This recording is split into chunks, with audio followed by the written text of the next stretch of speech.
Assalamualaikum warahmatullahi wabarakatuh. Perkenalkan, kami dari kelompok 2 yang beranggotakan saya sendiri, Septian Ilham Berlian.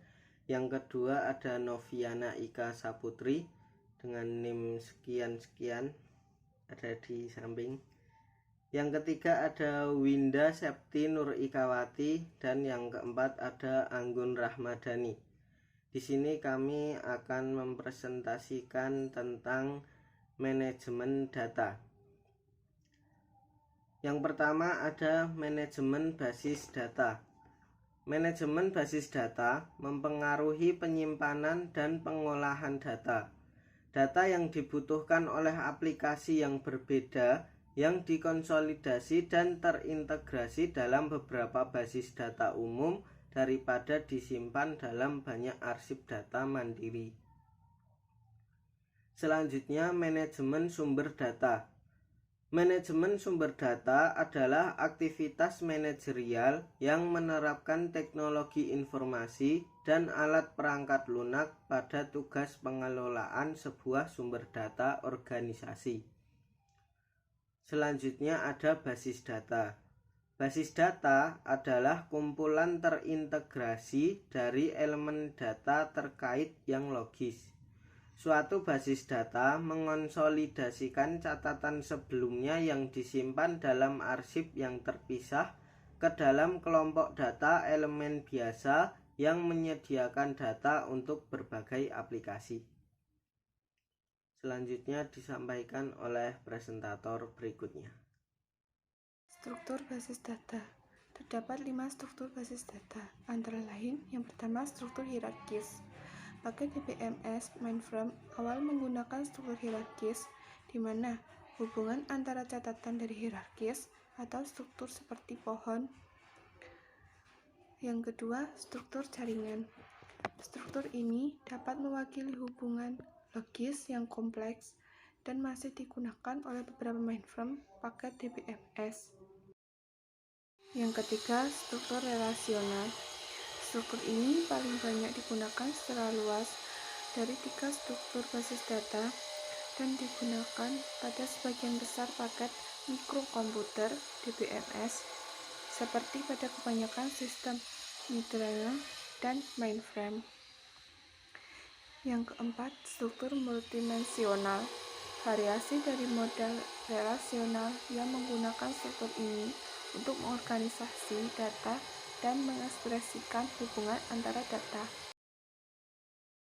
Yang kelima, struktur berorientasi objek.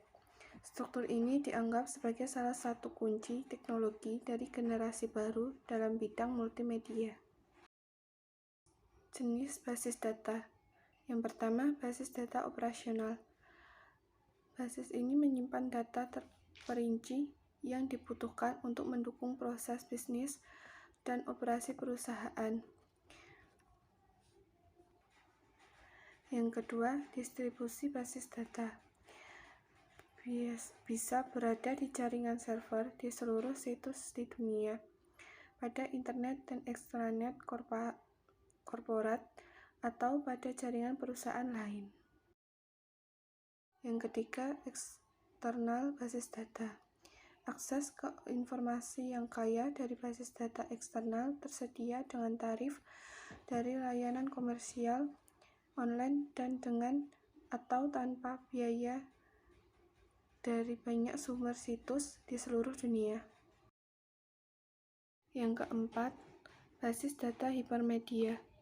Pertumbuhan situs yang cepat di internet dan intranet serta extranet perusahaan secara dramatis telah meningkatkan penggunaan basis data dari dokumen hiperteks dan hipermedia. Yang selanjutnya adalah pergudangan data. Menyimpan data yang telah diekstraksi dari berbagai operasional, eksternal, dan basis data lainnya dari organisasi. Dan ini pusat sumber data yang telah dibersihkan, ditransformasi, dikatalogkan, sehingga dapat digunakan oleh manajer dan pelaku bisnis untuk penggalian data, proses analisis online, bentuk lain dari analisis bisnis, penelitian pasar, dan dukungan keputusan. Lalu yang selanjutnya adalah penggalian data. Penggalian data adalah penggunaan utama dari gudang data dan statik yang mereka isikan. Dalam penggalian data, data di dalam gudang dianalisis untuk mengungkap pola tersembunyi data tren aktivitas bisnis historisis. Ada banyak perusahaan yang menggunakan penggalian data untuk beberapa tujuan tertentu. Yang pertama adalah melaksanakan analisis keranjang pasar untuk mengidentifikasi bundle produk baru. Yang kedua adalah mencari akar penyebab masalah kualitas atau fabrikasi. Yang ketiga adalah mencegah gesekan antar pelanggan dan memperoleh pelanggan baru. Yang keempat adalah menjual silang ke pelanggan yang sudah ada. Yang kelima adalah membuat profil pelanggan dengan lebih akurat. Pengolahan arsip tradisional. Dalam pendekatan arsip tradisional yang digunakan dalam pengolahan data bisnis bertahun-tahun, masing-masing aplikasi bisnis dirancang untuk menggunakan suatu atau lebih arsip data yang terspesialisasi dan berisi jenis catatan data spesifik. Lalu ada pun masalah-masalah dalam pengolahan arsip. Yang pertama adalah redundansi data, yaitu menyebabkan masalah ketika data telah diperbarui. Yang kedua adalah kekurangan integritas data, yaitu memiliki data dalam arsip mandiri membuatnya sulit untuk memberikan pengguna akhir dengan informasi untuk permintaan khusus yang dibutuhkan dalam mengakses data yang tersimpan di beberapa arsip yang berbeda. Lalu ada ketergantungan data, di mana komponen utama dari sebuah sistem organisasi dari arsip, lokasi fisik mereka di perangkat keras penyimpanan, dan aplikasi perangkat lunak yang digunakan untuk mengakses arsip itu bergantung pada satu cara lain yang signifikan.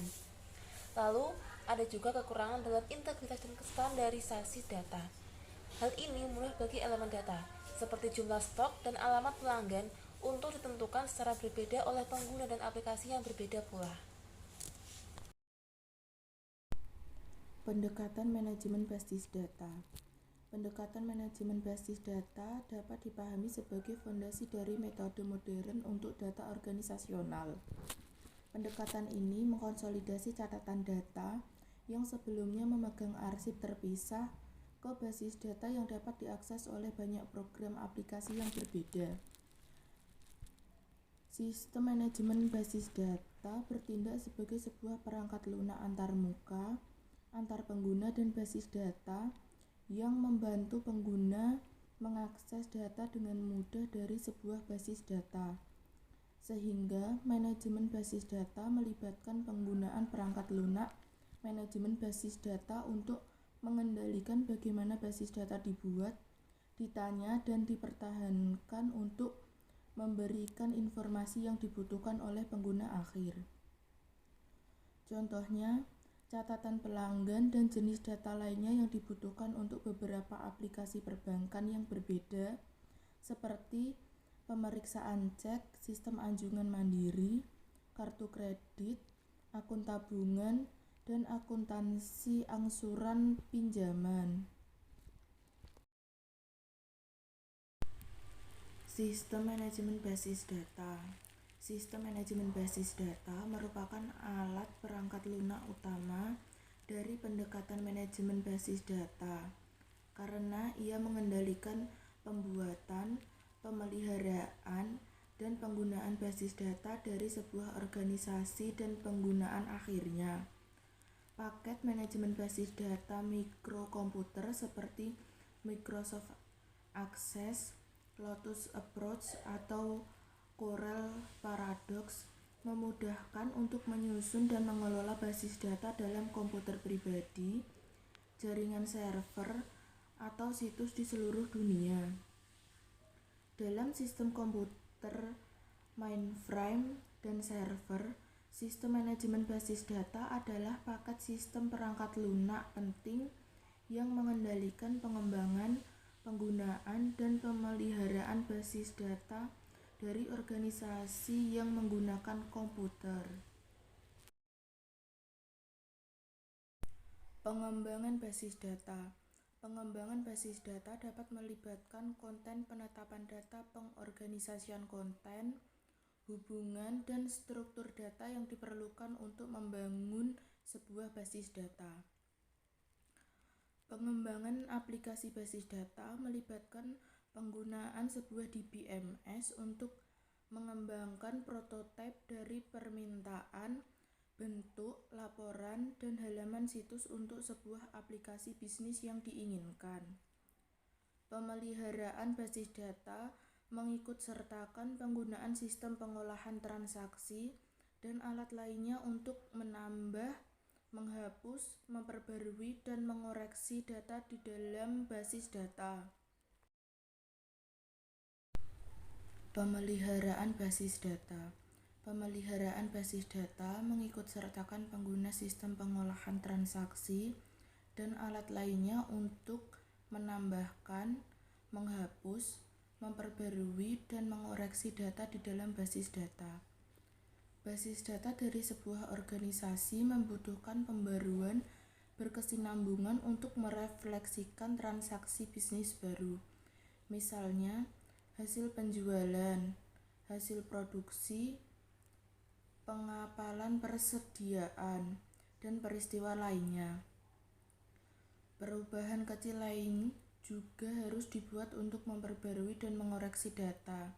Misalnya, perubahan nama dan alamat pelanggan atau karyawan untuk memastikan akurasi data di dalam basis data.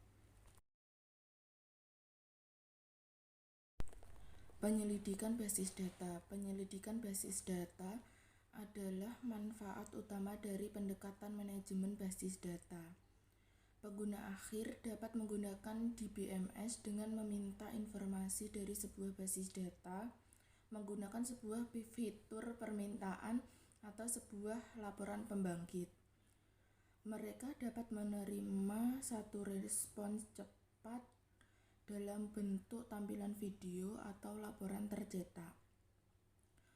Pemrograman yang sulit tidak diperlukan fitur bahasa peminatan untuk membantu dengan mudah menyediakan respon cepat dalam permintaan data kasus. Fitur laporan pembangkit memudahkan untuk menspesifikasikan sebuah format laporan untuk informasi yang ingin diberikan sebagai sebuah laporan. Ya, cukup sekian presentasi dari kelompok kami. Apabila masih ada banyak kekurangan, kami mohon maaf. Terima kasih banyak atas perhatiannya. Semoga presentasi kali ini bisa bermanfaat bagi kita semua. Wassalamualaikum warahmatullahi wabarakatuh.